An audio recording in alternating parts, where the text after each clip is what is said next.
Olá, graça e paz, alegria poder estar contigo novamente. Esta é a Noite da Esperança, é uma mensagem semanal, um momento de oração que está no nosso YouTube, na IPI Vila. Alegria ter você conosco aqui e nesse mês, o mês de julho, um mês de férias para muitas pessoas, também um período de descanso aí no meio do ano. É sempre bom refletirmos e descansarmos. Nesse mês, tradicionalmente é o aniversário da IPI do Brasil, a nossa denominação nacional, e nós queremos, nesse mês, uma série com o título 31 de julho, 123 anos de história, tradição, doutrina, memória e identidade. Estaremos aí estudando esses pontos importantes na caminhada da igreja. Enquanto igreja presbiteriana independente, um ramo da videira, um ramo da igreja de Cristo.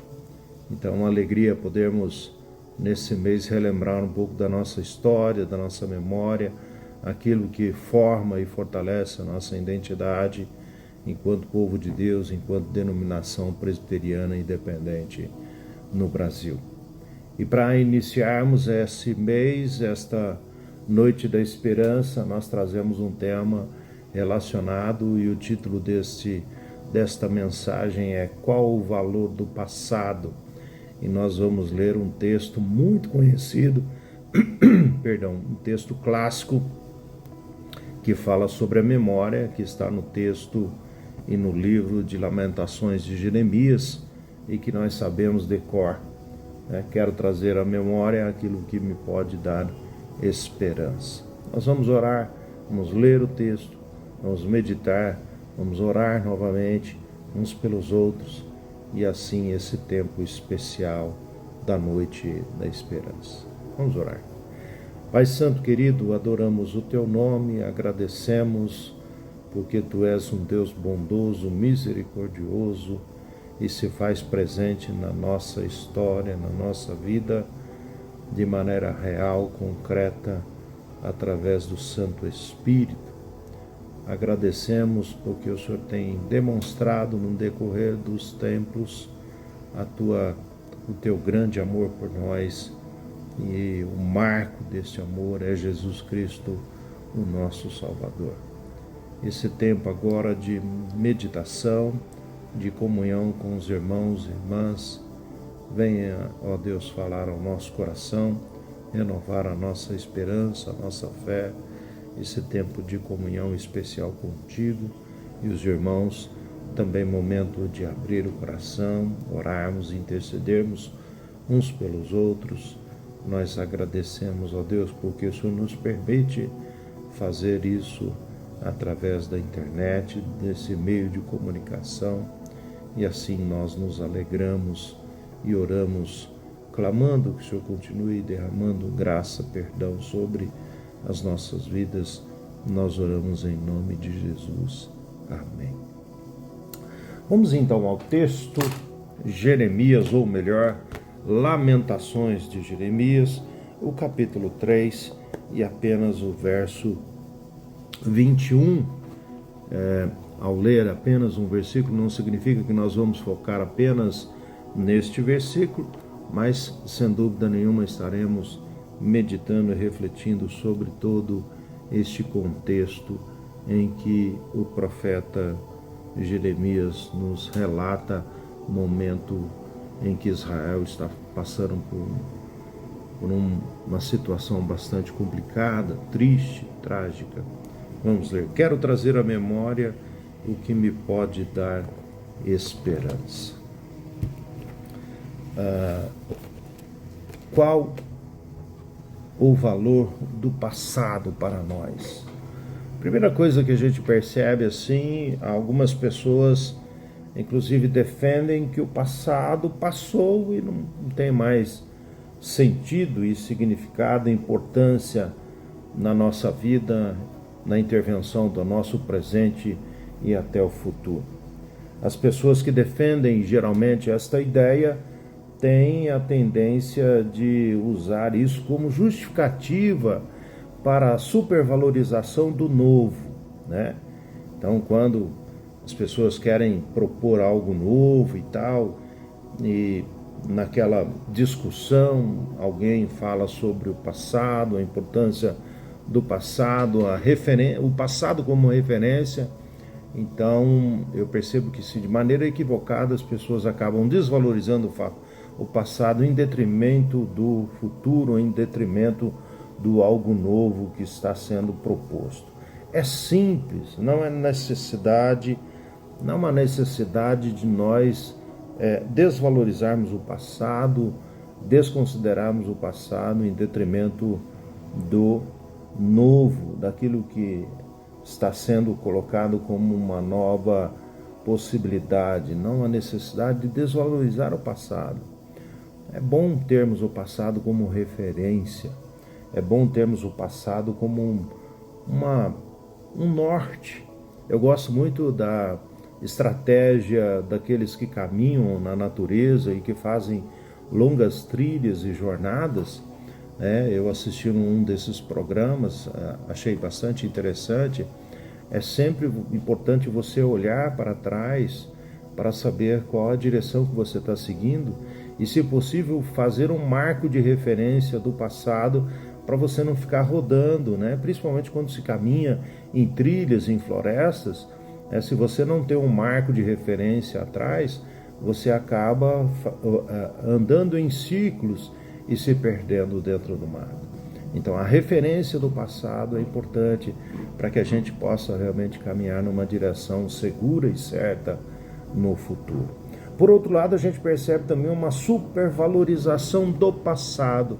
As pessoas supervalorizam aquele saudosismo, diz que no passado tudo era muito bom, no passado tudo estava muito certo e tal, e vê o novo como algo ruim, e isso certamente porque as pessoas têm medo daquilo que está sendo novo, ela já tem uma certa tranquilidade e segurança por aquilo que está estabelecido, né? Então ela tem medo do novo e ela supervaloriza o passado e descarta as possibilidades de uma nova, de um recomeço, de uma atualização, né? De uma reforma, readaptação, renovo.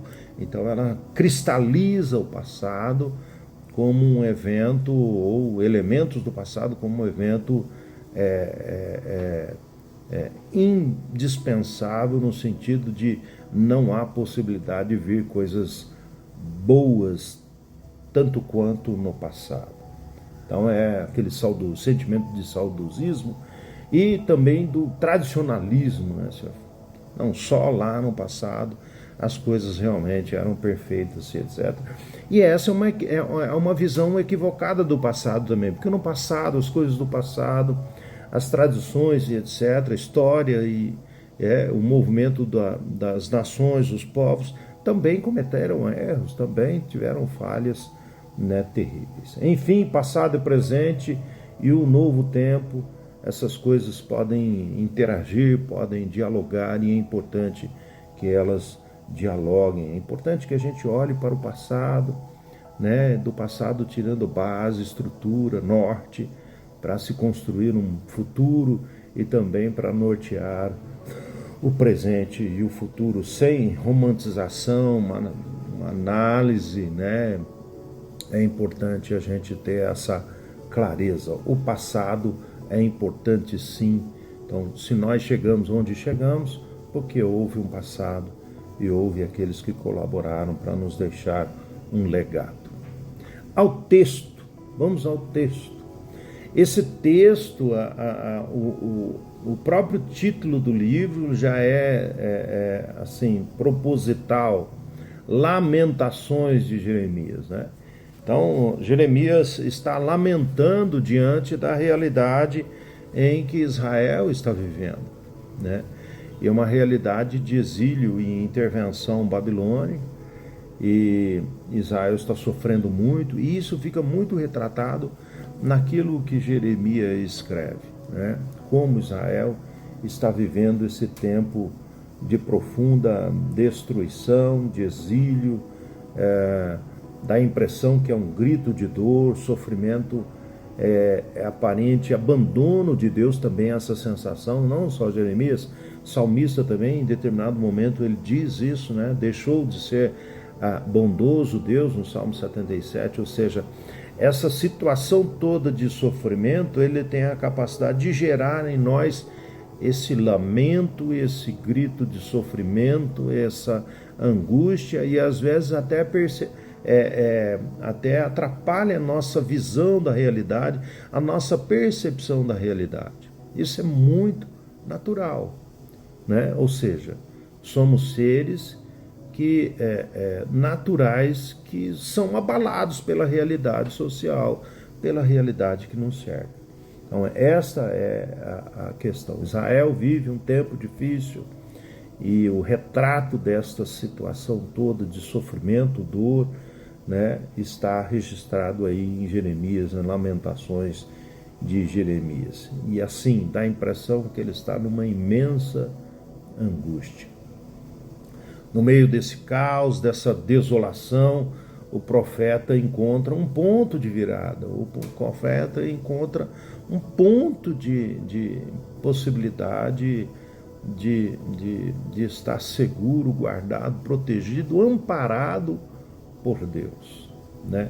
Então ele quer trazer a memória, tem uma tradição, isto é a memória, né? Isto é a memória que ele tem do agir de Deus, né? Então, diante da calamidade da vida, a gente sofre e a gente enfrenta, às vezes, uma situação de silêncio, de gemido, de solidão, às vezes, né? E Jeremias já nos deixa aqui uma lição importante, né?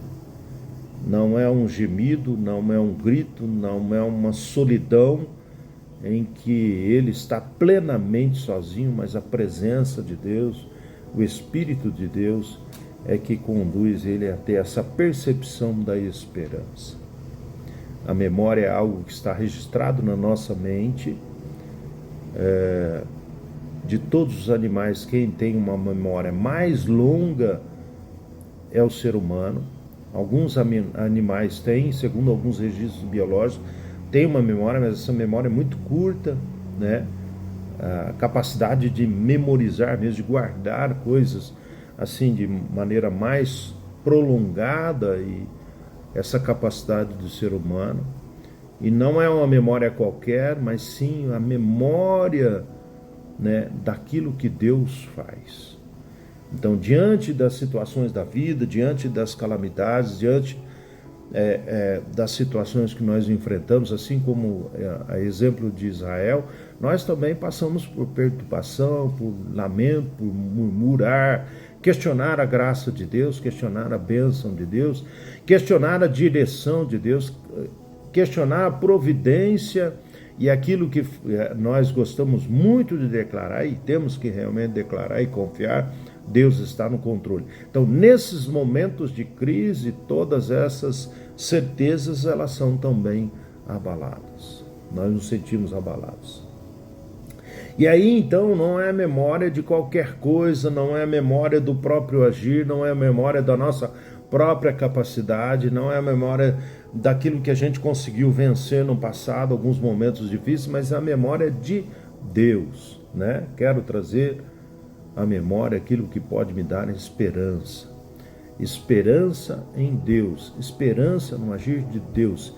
E é isso que o profeta faz. No contexto todo geral, a gente vai ver as misericórdias do Senhor se renovam. É memória da misericórdia, do agir de Deus, daquilo que Deus faz.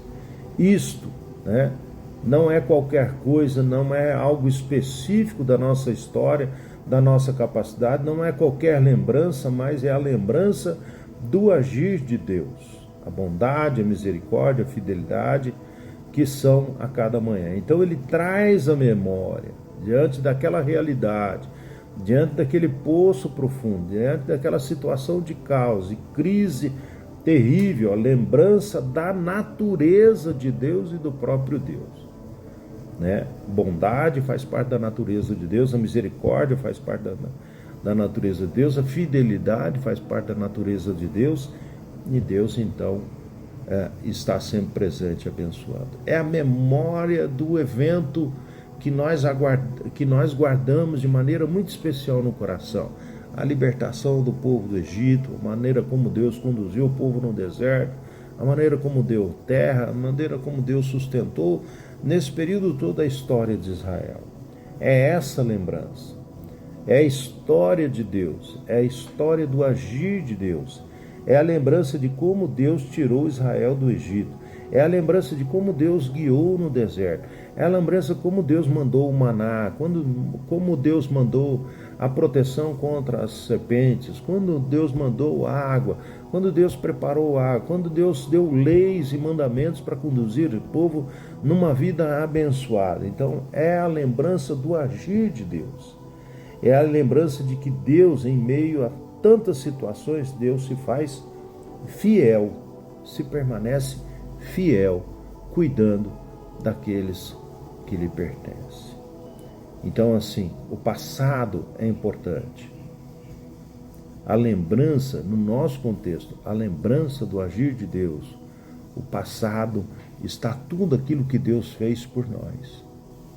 Seja o passado que nós olhamos para a Bíblia, que é a história do povo de Israel, Novo Testamento, a história de Jesus Cristo, os discípulos, manifestação poderosa, grandiosa de Jesus Cristo, as igrejas fundadas pelos apóstolos, a igreja de Corinto, de Roma, a carta escrita a Timóteo, um pastor, jovem pastor, as igrejas de Colossenses, de Filipenses, de Gálatas, o Apocalipse são memórias que estão muito distantes de nós, mas são memórias registradas e se tornaram a palavra, as escrituras de Deus, porque são lembranças do testemunho do agir de Deus. Isso nos ajuda, nos fortalece, nos ampara e nos dá norte.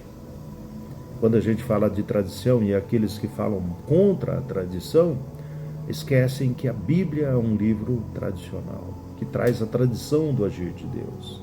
Aquilo que Deus fez no passado, o Antigo Testamento, Novo Testamento. E a memória daquilo que Deus faz na sua vida, na minha vida, na vida da IPI do Brasil, na vida da IPI da Vila, ou IPI Vila, da nossa comunidade, da nossa igreja. Aquilo que acontece pessoalmente, aquilo que nós participamos e os nossos irmãos testemunhos são memórias do agir de Deus. São memórias das bênçãos de Deus, são memórias da obra, da misericórdia e do amor de Deus. Então, nesse mês que nós celebramos 123 anos, olha só da nossa denominação, denominação nacional, 123 anos no Brasil. Da IPI Vila são 65 anos de vida. Queremos relembrar as obras de Deus, a sua misericórdia e as bênçãos de Deus que nos sustentaram em todo o tempo. Então, olha só, se a gente tem aquela perspectiva de acreditar que o passado não importa, que o passado não tem valor, nós jogamos fora toda essa tradição, toda essa lembrança, toda essa memória da graça, do amor e da bênção de Deus. Lembrar da tradição, não do tradicionalismo enrijecido, cristalizado. E aí a gente quer ser igreja como era lá na Idade Média. Não dá, nós vivemos um novo tempo, uma nova realidade, e a tradição nos ajuda a preservar aquilo que é essência de Deus e do amor de Deus. Das doutrinas da IPI, que tem origem na palavra de Deus, esse é um princípio presbiteriano. Todas as doutrinas têm que ser construídas e firmadas na palavra de Deus. E são reafirmadas na Reforma Protestante do século XVI, dando origem ao presbiterianismo. Então, a doutrina presbiteriana, ela tem como fundamento, assim, muito importante, primeiro fundamento, toda doutrina tem que ter base bíblica. Não pode ser invenção da cabeça de alguém. Alguém, é bonito, é lindo, mas não tem base bíblica, não é doutrina. Lembrar isso, né? Da memória do agir misericordioso de Deus em nossas vidas, memória dos primeiros missionários da IPI no Brasil, memória dos nossos antepassados, pastores, presbíteros, diáconos, diaconisas, presbíteras, irmãos e irmãs que ajudaram a construir essa história, que nos deixaram esse legado. Tudo aquilo que nós desfrutamos hoje tem fundamento no passado, né? E tudo isso compõe a nossa identidade presbiteriana independente do Brasil, que sempre lutou muito por ser uma igreja independente. Tudo aquilo que nós construímos enquanto igreja no Brasil, sempre com muito esforço, sempre com muita luta, sempre com muita dedicação, sempre com muita perseverança. Essa é a nossa identidade. Dependemos de Deus, da graça de Deus, e caminhamos em perseverança. E sempre temos um lema que eu percebo que a IPI tem esquecido um pouco disso. Só lhe deu glória, glória somente a Deus. Toda a nossa existência, toda a nossa história, toda a nossa atuação, ser igreja presbiteriana independente, ser igreja IPI Vila, ser cristão presbiteriano independente no Brasil, nós fazemos isso para a glória de Deus. Então esse tempo vai ser um tempo gostoso. Só uma dica aí para vocês, um spoiler. No Café com Palavra nós teremos a oportunidade de ouvir o testemunho de irmãos da igreja, o testemunho deles em relação à história deles, a memória deles em relação à participação, envolvimento e a sua história na IPI Vila. Então venha para o Café com Palavra, acompanhe a Noite da Esperança, e nas celebrações nós vamos tratar esses temas, não de maneira teórica, distante de nós, não, de maneira bem prática, bem próxima de nós. Somos presbiterianos independentes, o que isso significa na nossa realidade, no nosso dia a dia, né? Trazer a nossa memória, a tradição, a doutrina, a nossa identidade e o agir de Deus. Deus abençoe, uma alegria. Nós vamos orar e assim encerramos esta noite da esperança, inaugurando aí o nosso mês de aniversário, o aniversário da nossa igreja, 31 de julho, 123 anos de história na dependência de Deus. Vamos orar. Pai querido e santo, graças te rendemos e nós declaramos e cremos que esses 123 anos de história, dentre eles 65 anos da IPI Vila, só são concretizados, e até aqui o Senhor tem nos sustentado, tem nos abençoado. Então nós louvamos e adoramos o teu nome. Queremos continuar, ó Deus, caminhando em fé, em perseverança, lembrando sempre o teu agir, testemunho do passado, a doutrina, a tradição, a identidade, a memória. Queremos sempre que ela seja fonte em ti, ó Pai, no teu agir, na tua manifestação. Nós temos o Senhor como, sem dúvida nenhuma, a base, a rocha da nossa existência. Nos abençoe, ó Deus, e que em todo tempo nós possamos glorificar o teu nome, e que em todo tempo estejamos a serviço do Senhor, para a honra e glória do Senhor. Abençoe, ó Deus, a cada um dos irmãos e irmãs que estão ouvindo esta mensagem, participando da Noite da Esperança. Que essa palavra possa tocar o nosso coração e nos fazer valorizar a memória, a tradição e a nossa identidade, porque elas têm base em ti. E que assim, ó Deus, todos aqueles que ouvirem possam ser abençoados e tocados pela tua palavra. Continue, ó Deus, nos guardando e protegendo. Assim como Israel passou por momentos difíceis, ó Pai, nós passamos também, e queremos ainda, ó Deus, nesta realidade, nesse tempo, continuar declarando. Quero trazer à memória aquilo que me pode dar a esperança, e Jesus Cristo é a nossa esperança, e é no nome dele que nós oramos. Amém e amém. Forte abraço, Deus abençoe.